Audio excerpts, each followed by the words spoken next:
வணக்கம். சின்ன குரூப் சேனலுக்கு உங்கள் அனைவரையும் அன்புடன் வரவேற்கின்றேன். இன்றைய ஆன்மீக தகவல் ஸ்ரீ அன்னை ஸ்ரீ பகவான் அரவிந்தர் பற்றிய தகவலை தான் நாம் பார்க்க போகின்றோம்.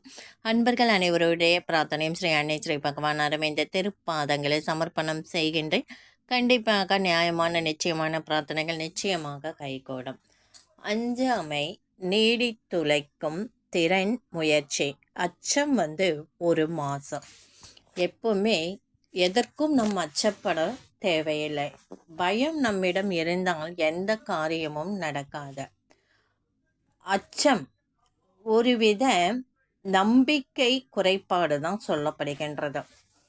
அதாவது ஸ்ரீ அன்னையின் உரை என்ற புத்தகத்தில் தான் நாம் இன்றைய பதிவை பார்த்து கொண்டிருக்கின்றோம். அச்சம் ஒரு மாசு, பெரும் மாசுகளுள் ஒன்று. புவியில் இறைவனது செயல் நிறைவேற விடாமல் அதை அழித்துவிட விரும்பும் தெய்வ விரோத சக்திகளிடமிருந்தே நேரடியாக வருகின்றவற்றுள் ஒன்று அச்சம். உண்மையாகவே யோகம் செய்ய விரும்புகின்றவர்களின் முதல் வேலை தங்களுடைய முழு பலத்தோடு முழு நேர்மையோடும் நீடித்துழைக்கும் திறம் முழுவதுடனும் அச்சத்தின் நிழல் கூட தங்கள் உணர்வில் இல்லாதபடி அகற்றுவதாகவே இருக்க வேண்டும். யோக பாதையில் செல்ல வேண்டுமானால் ஒருவர் அச்சமற்றவராக இருக்க வேண்டும். அற்புதமான அருவருப்புண்டாக்குகின்ற பலவீனமான அச்சம் என்னும் சிறுமைக்கு ஒரு பொழுதும் இடம் அளிக்க கூடாது.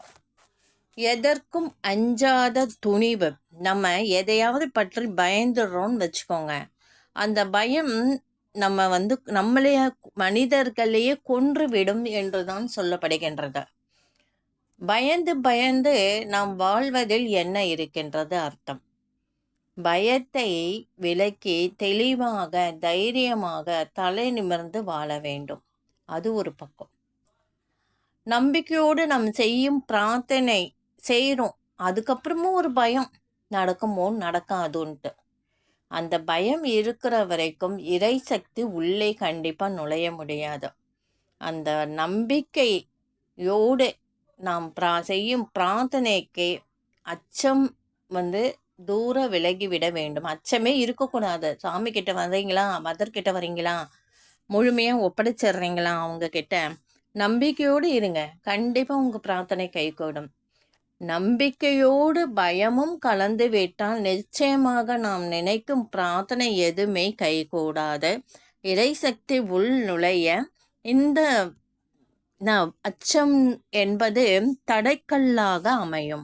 எதற்கும் அஞ்சாத துணிவு, பூரணமான நேர்மை, லாப நஷ்ட கணக்கு பார்க்காத, ஒன்றையும் எதிர்பார்த்து செய்யாத சமர்ப்பணம், பாதுகாப்பு கிடைக்கும் என்று எண்ணி வைக்காத நம்பிக்கை, நிரூபணம் கேட்காத விசுவாசம், யோக பாதையில் நடக்க இன்றியமையாத தேவை. இது ஒன்றே உன்னை எல்லா ஆபத்துகளிலிருந்தும் பாதுகாக்கும். அச்சம் இறைவன் மீது நம்பிக்கை இல்லை என்பதை காட்டுகின்றது. ஒருவன் அஞ்சுவதற்கு காரணம் தனித்தன்மையை அதிகமாக நினைப்பதால் என்று சொல்லலாம். அச்சம் உண்டாவதற்கு 3 காரணங்கள் உள்ளன. முதலாவது, தன்னுடைய பாதுகாப்பை பற்றி அளவுக்கு அதிகமாக கவலைப்படுறது. 2வது, அறியாத ஒன்று ஒரு வகையாக கலக்கத்தை கொடுக்கின்றது.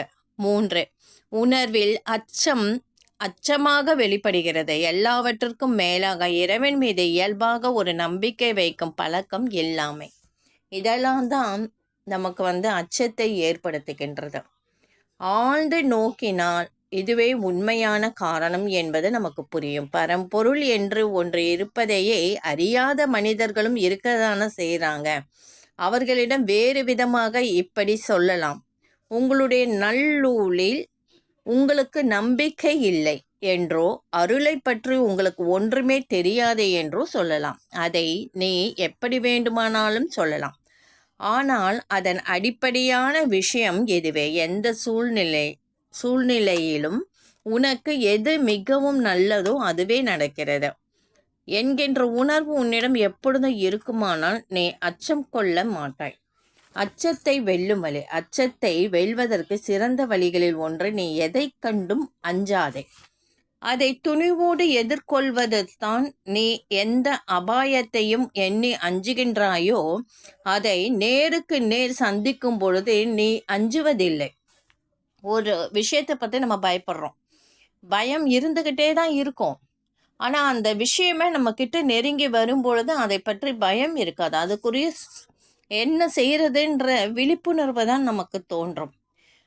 அச்சம் மறைந்து விடுகிறது. யோக நோக்கிலிருந்து சுய கட்டுப்பாட்டின் நோக்கிலிருந்தும் அச்சத்தை போக்குவதற்கு மருந்தாக சிபார்சு செய்யப்படுவதே இதுதான்.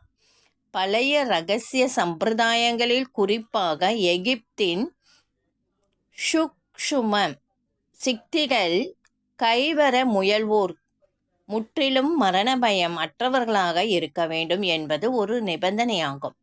அதற்காக அந்த நாளில் என்ன செய்வார்கள் என்றால், புதிதாக சேர்ந்துள்ள சீடனை அவன் செத்து போய் விட்டதைப் போல் கல் சவப்பெட்டியில் சில நாட்கள் அப்படியே கிடக்கும்படி போட்டு விடுவார்கள்.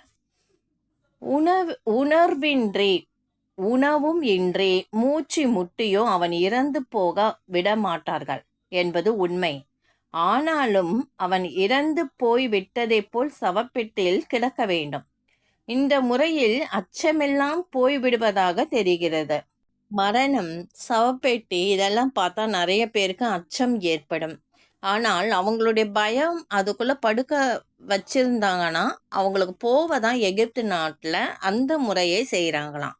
உண்மையான அஞ்சாமை, அதன் ஆழ்ந்த பொருளின் உண்மையான அஞ்சாமை என்பது எதையும் வாழ்க்கையில் நேரக்கூடிய எதையும் சிறிய விஷயங்கள் முதல் பெரிய விஷயங்கள் வரை, சாதாரண அன்றாட வாழ்க்கைக்குரிய விஷயங்கள் முதல் ஆன்மீக விஷயங்கள் வரை நடுக்கமின்றி, இதயம் படப்படப்பாக, நரம்புகளின் பதட்டம் இன்றி, ஜீவனில் எந்த பாகத்திலும் கிளர்ச்சி இல்லாத முறையில் எதிர்கொள்ள முடிவதுதான். இடைவிடாத இறைவனின் சந்நித்திய உணர்வுடன் முற்றிலும் உன்னை இறைவனுக்கு அர்ப்பணித்து ஜீவன் முழுவதும் அந்த சங்கற்பத்தில் ஒருங்கிணைந்தே எல்லாவற்றையும் எதிர்கொள்ள வேண்டும். அப்படி செய்தால் நீ வாழ்வில் வேகமாக முன்னேறி செல்லலாம். எதை வேண்டுமானாலும் எதிர்கொள்ளலாம். நடுக்கம் இல்லை, அச்சமில்லை, பயம் இல்லை. ஒருவன் விசேஷ அருளுடன் பிறந்திருக்காவிட்டால், பிறவிலேயே இத்தன்மையை பெற்றிருக்காவிட்டால்,